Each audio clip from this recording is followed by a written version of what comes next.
Hey everyone, Martin here at Orange Box Photography and welcome to the channel. So today I want to do an unboxing review of some new speedlights that I've just bought. Basically I have a job coming up soon where I'm not going to be able to use my studio strobes and I only have a couple of SB900s, so I needed a few more flashes. So I did a little hunting around and eventually settled on some Yongnuo speedlights. These are the 560 Mark IIs. Now these are manual flashes only, so they're not going to TTL. Although there is a TTL version which is the YN560 II, but I just didn't need the TTL functionality, so they're twice the price of these. It's £100 for the TTL version, the manual non-TTL version like these are just £52. So they're super cheap. I didn't need the expense of buying some more SB900s to go with the other two that I have, because I just don't use them that often. To say I mainly use studio strobes. So basically today we're going to get this unboxed. We'll have a look at some of the features and specs on these flashes, and then in a future video we'll look at it more in depth and do some tests with the strobes themselves. I also, when I purchased 3 of these, I also got some wireless triggers from Yongnuo as well, thrown in for when I purchased the 3 flashes. So we'll do an unboxing review and sort of look at those wireless triggers. Commonly known as poverty wizards, but we'll have a look and see what they're like anyway. They came free, so we may as well have a play with them and see what they're like. Okay, so we'll leave it there and then we'll get on and get the camera moved and just have a look at the unboxing. Right, so let's get this puppy unboxed. Let's get it out of its little packaging here. So first thing I can see is obviously the flash comes in some sort of case, so we'll have a closer look at that in a sec. See what else we've got in here. So we do get an instruction manual, handy if you need to know some of the features. Looking at this, it looks like maybe in English and Chinese. It's warranty card as well, but yeah, it's in English in the back here, and then Chinese at the front. So you do get a user manual. This I bought from eBay for anybody curious. I'll just get this box out of the way so we can have a closer look at the flash. So here we have the flash, so if we get it out of its bubble wrap, and get rid of the bubble wrap, we don't need that. Right, so obviously it comes in this little case. Now this is quite similar to the SB900 case. It feels reasonably padded, so it'll keep your flash safe. Velcroed as well. So that's quite cool. I wasn't actually expecting for it to be in a case. I was actually expecting it to just be wrapped in bubble wrap, and that's pretty much it. So that's a little surprise there to be getting a nice little case like that. So if we get the flash itself removed from there, see what else we've got in here. Right, so you do get the foot as well for the get rid of that. The foot for the actual flash. So that's quite handy. They do come in useful sometimes. Sit them on the ground. The thread on the back is only a plastic thread for screwing in to a tripod or a stand. To be fair, the SB900 one's exactly the same. In fairness, the SB900 ones, I've snapped about 4 of them and worn those threads out. I used to have an SB800 before I upgraded to the SB900, which had like a metal mounts inside there, which was absolutely fantastic. But even Nikon's cheaped out, just put plastic threads in there. Maybe they think people don't use them, I don't know. But you do get one, so it's useful. So if we just take the case out and move that out of the way. So let's get into the best bit, which is getting into this flash. If I can get into the damn thing at least anyway. Let's get in here. Come here, you. There we go. Right, so here we go. So let's get rid of that bag. So there we go. So there's the Yongnuo YN rather 560 Mark II.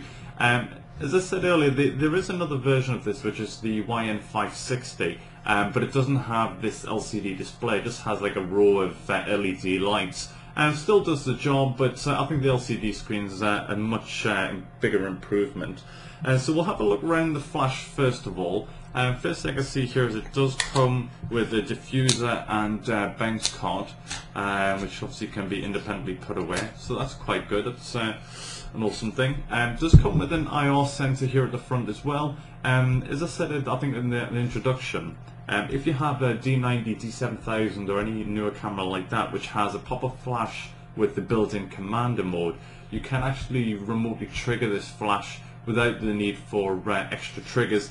I believe outdoors it's got a range of around about 15 meters, indoors about 25 meters. Obviously conditions vary depending on the light that you're placing them in. Pretty much like the CLS systems you get on the SB900. So if you don't have wireless triggers, you can still trigger these wirelessly using the camander mode on the pop-up flash on your camera if you have it. Obviously your camera is lower down than D90, D7000, doesn't have the built-in camander mode onto the pop-up flash, so you won't be able to use this functionality, so you would need to get some wireless triggers. If we turn it over, the foot itself is metal, thankfully, and so we don't have plastic footings which are going to snap off. I've had problems with cheap flashes in the past where these foots just crack and break, but thankfully this one's metal. It does have your little lock screw here as well. It's a shame they haven't got the little sort of locking clip like the SB900, but to be fair, this does the trick just as good as well. Next thing is battery compartment. Is spring loaded, takes 4 AA batteries, so that's quite cool, and also comes with this little puppy inside here. It does take an external power source. Yongnuo do have a power source you can plug in here where you just put 8 AA batteries in it, just to give you faster recycling times. Also comes with a PC sync port as well should you need it. So that's a fantastic little addition, especially in a cheap flash like this. You know, you just don't expect to have those things in such cheap flashes. But that's a fantastic feature. Now the recycling times for those who are interested, at full power it'll recycle on 4 new AA's at about 3 seconds. All the batteries, once the batteries are being used a bit, it's probably around more like 4 to 5 seconds. But if you use the external battery pack, obviously it'll keep it at 3 seconds. So it's not slow in recycling, that's for sure. Next thing, we have a look at the head. This head does tilt. Now it doesn't turn to the right, so if we just get this around here, you can see it'll turn pretty much everywhere you want it to go. So obviously you can bounce it off to the right and to the left. Obviously, yeah, it does have movement there as well. So pretty much like most flashes, you can turn it. Unlike the SB900, you can't turn it all the way to the left, it does lock out there. But you wouldn't need to anyway. There's enough movement in there to sort of get that flash turned around the way you need it. So that's quite good. So let's get some batteries in this, get it turned on, and then we can take a closer look. So as I say, it takes 4 AA batteries, so if we just get these popped in here. I'm quite impressed by this battery compartment actually, it's quite sturdy. So here we go. So if we turn it on, so you've got your little on button down here, hold it for a few seconds just to turn the flash on. In fact, if we move some of this stuff out of the way here, and then we can get this zoomed in a little bit. Right, so as you can see, you've got your volume key there, and that's basically will beep at you every time the flash is ready to fire again. And you can see here it's got the little red pilot light like most flashes, which tell you when the flash is ready. So when it's red, it's ready to flash, and then once it fires, it'll cycle back through. Now also get a mode selector here, which basically put it in. So you've got full manual, you've got slave 1 and slave 2. Now these S1 and S2 functions you would use if you're using the camander mode, say on your pop-up flash to fire the camera, then you need it in these 2 modes.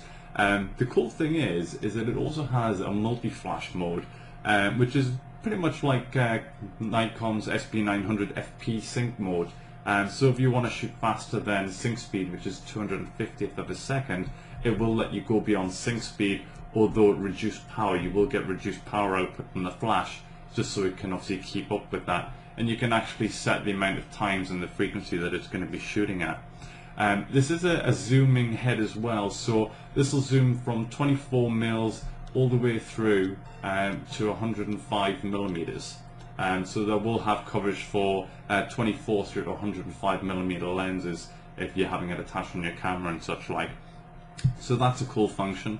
The only thing I would say is that the motor in this is quite noisy. I mean, if I hold it up to the microphone here a sec. I don't know if you can hear that or not, but the motor is reasonably noisy, but it's not a huge deal breaker, to be honest with you. It's not overly noisy. It sounds smooth, at least, anyway. So the power output from this flash, if we have a look here, you can go from I'll just get back down there.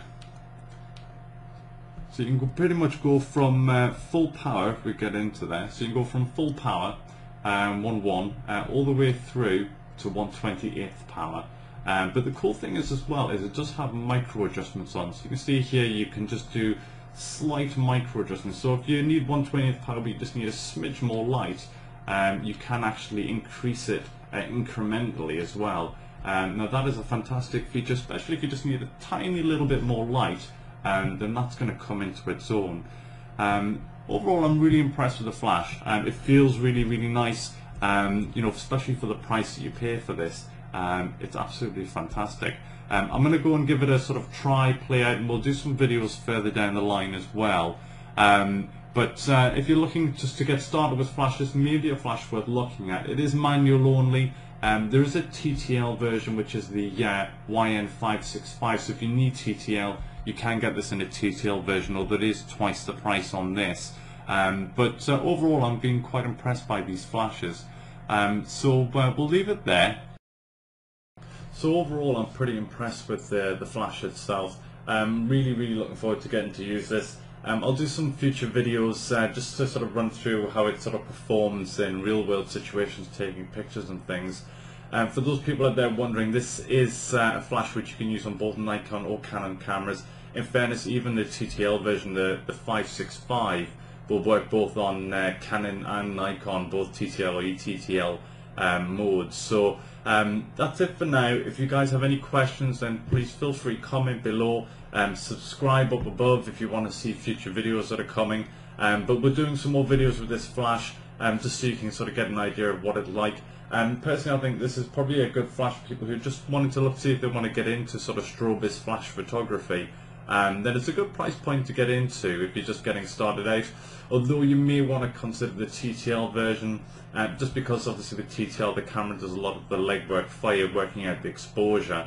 But as I said at the beginning, I only needed a manual flash and not TTL. So that's it for now, guys. Any questions to say, feel free to drop me a line. That's it for now, guys. Take care. Bye bye.